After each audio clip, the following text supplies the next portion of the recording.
এখন আমরা পৌঁছে গেছি এশিয়ার হাইয়েস্ট ব্রিজ ছিছাম ব্রিজে।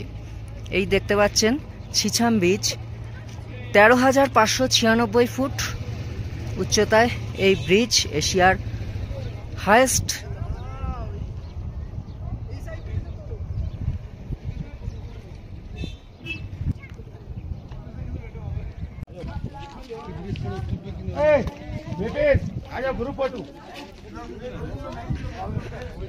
দেখুন ব্রিজে কত লোকজনের ভিড়, এর মধ্যে বেশিরভাগই আমাদের সব গেস্ট। কারণ হচ্ছে আমরাই রয়েছি 65 জন এই ট্যুরে।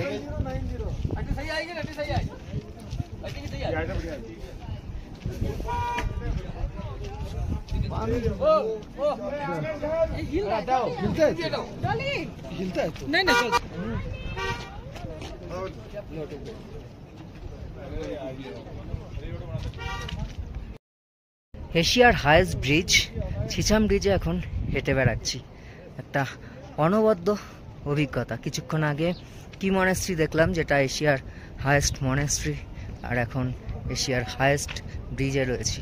কালকে যাব এশিয়ার হাইয়েস্ট পোস্ট অফিসে।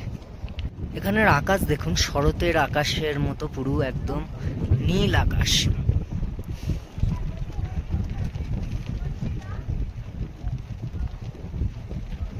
তার মধ্যে পাহাড়গুলো, কিছু পাহাড়ে পুরো বরফে মোড়া। আপনারা আসুন, লাল স্পিতি ট্যুরে দারুণ লাগবে আপনাদের, জীবনের একটা সেরা এক্সপিরিয়েন্স হয়ে যাবে। লাদাখ আর লাল স্পিতি জীবনের সেরা এক্সপিরিয়েন্স।